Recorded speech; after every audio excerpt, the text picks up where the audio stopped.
Dalam bahasa Arab dia kata az-ziyadah, lebih riba. Itu sebab ada setengah kaki tangan kerajaan, bila cukup pukul 4 suku, dia kata kena balik. Pasal apa? Kalau lebih riba. Gila hari bulan. Yang tu tak, yang tu bukan riba. Yang ni makna riba dari segi lughah, dari segi bahasanya, yang kata riba tu lebih. Kan? Dari segi bahasa. Ada pun duk pakai dari segi bahasa tu, jadi sampai tak boleh buat kerja lebih sikit. Kalau guru sekolah tu pukul 2 balik, ring kata loceng galah beg. Ada kata tunggu Ustaz. Tak boleh, riba.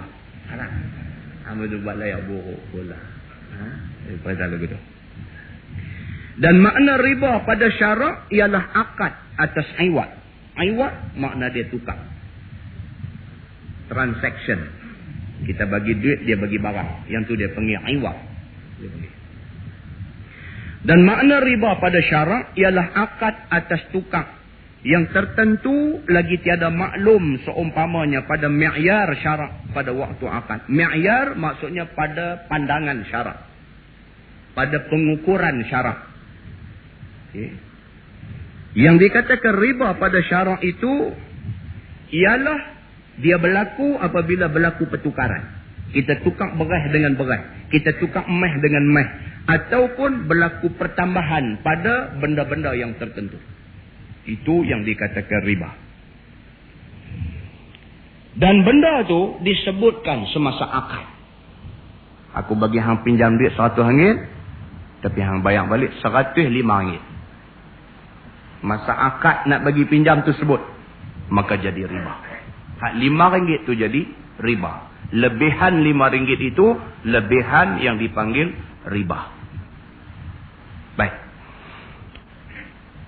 Ataupun takhir pada dua yang bertukar-tukaran, ataupun salah satu daripadanya. Riba juga boleh berlaku apabila kita takhirkan pertukaran.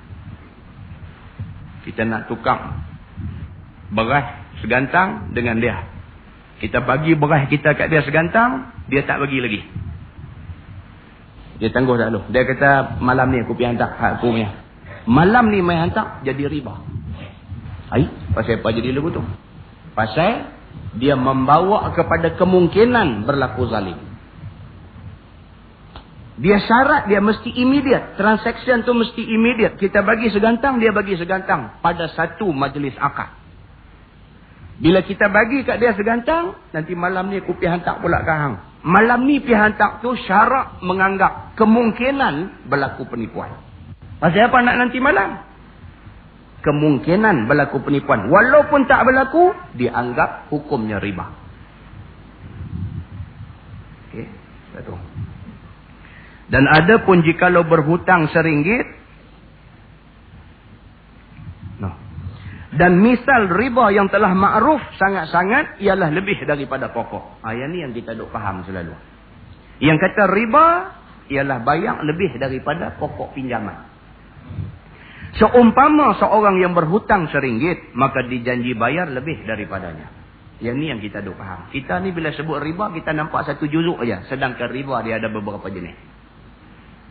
Jenis kedua hak kita sebut tadi ni, bagi segantang, malam ni nak hantar segantang, yang tu kita tak pernah dengar. Dan kita tak tahu kata salah. Malam ni baru tahu kata salah. Baik. Dan ada pun jikalau berhutang RM1 dibayar lebih daripada kehendak dan suka hati orang yang berhutang sendirinya, dengan tiada ada apa suatu yang demikian di dalam akad, maka tiada dinamakan riba. Kita anak nak masuk universiti. Ni budak-budak baru keluar keputusan SPM, STPM ni, ramailah anak-anak kita hak main mengaji ni dapat masuk universiti. Kebetulan kita kesempitan duit, tak ada duit. Pergi jumpa adik-beradik kita, abang nak pinjam duit ke hang. Anak abang dapat masuk UIA, anak abang dapat masuk UM. Kebetulan abang lah ni ada masalah kewangan sikit, abang nak pinjam ke hang RM1,000. Adik ni pun tak apalah, boleh, saya pun tak ada nak guna apa, ambil duit RM1,000 bagi. 2 bulan esok ni, 2 bulan kemudian dia mai balik, dia bagi RM1,200 kat adik dia. Adik dia kata, ni pasal apa lebih ni? Sajalah. Tak boleh ni riba. Dah, itu bukan riba. Pasal apa? Pasal lebihan 200 itu diberikan oleh kawan ni dengan suka hati. Dan benda tu tak disebut semasa akad dulu ni.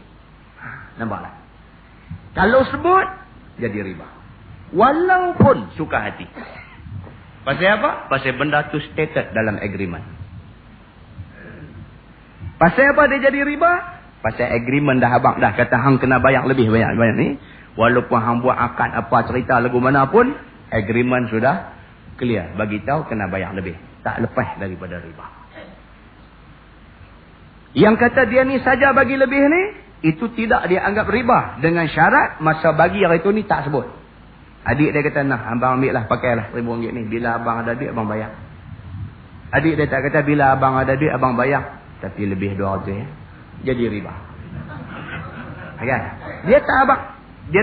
Dia kata, kalau abang nak pakai, pakailah. Saya pun tak ada keperluan nak pakai duit ni, pakailah. Bila abang ada esok ni, abang bayarlah. Nak bayar sikit-sikit kan, sekali duit kan, terpulang ke abang. Dia ni pun balik duk kenang, jasa baik adik tolong ni, bayar balik, lebih 100, lebih 200. Sebagai tanda terima kasih hang tolong aku. Adik dia pun bukan orang senang. Tapi sanggup tolong. Menghargai kesanggupan dia tolong, aku bagi lebih 100. Lebih 200. Lebih 100 atau 200 itu tidak dianggap riba. Okey, clear. Baik. Dan riba yang demikian ini, di dalam makna riba pada syarak di atas tadi. Kerana riba itu 3 macam. Yang pertama, dia panggil ribal fadli. Satu jenisnya, dia panggil ribal fadli. Apa dia yang dikatakan ribal fadli ini? Ribal fadli ialah tukar 2 benda yang sama jenis. Dia tak cerita di sini. Yang dikatakan ribal fadli ialah tukar 2 benda yang sama jenis. Meh tukar dengan meh. Dan tukar tu pula ada lebih ada kurang. Tukar 2 benda yang sama jenis, satu lebih satu kurang. Saya ada segantang beras, kawan kita ada segantang beras. Saya tukar dengan dia. Tukar, saya segantang, dia segantang. Okey. Saya ada segantang beras, dia ada segantang beras. Tukar, saya bagi segantang, dia bagi meh segantang setengah. Riba. Tukar meh dengan meh. Tukar meh dengan meh. Kita bagi dekat dia cincin meh, dia bagi kita rantai meh. Lebih. Riba.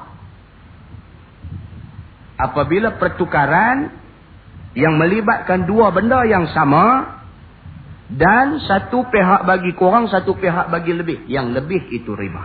Riba itu dipanggil ribal fadli. Ribal fadli. Ada orang tanya. Ya dah tu kalau kita tukar beras siam wangi punya dengan beras patah. Dia tu bagi segantang. Tapi segantang dia beras siam wangi. Kita punya segantang beras patah. Jadi nampak macam tak adil lah. Pasal apa? Pasal dia tu bagi hak elok, kita bagi hak tak elok. Nilai dia tak sama. Macam mana? Yalah. Kalau ikut tafsiran yang dibuat oleh fiqh, dia kata tetap dia anggap riba. Kalau diberi lebih. Pasal apa? Dia kira dari jenis. Walaupun tu beras siam, wangi, grade super dan sebagainya. Hak ni beras patah, tapi makan kenyang belah hak taubat tu juga. Dia kira. Soal hak bagi grade A, B, C ni hampa yang pandai-pandai bagi. Dia kata benda tu jenis dia sama. Tak boleh bagi lebih. Kalau bagi lebih, tetap riba.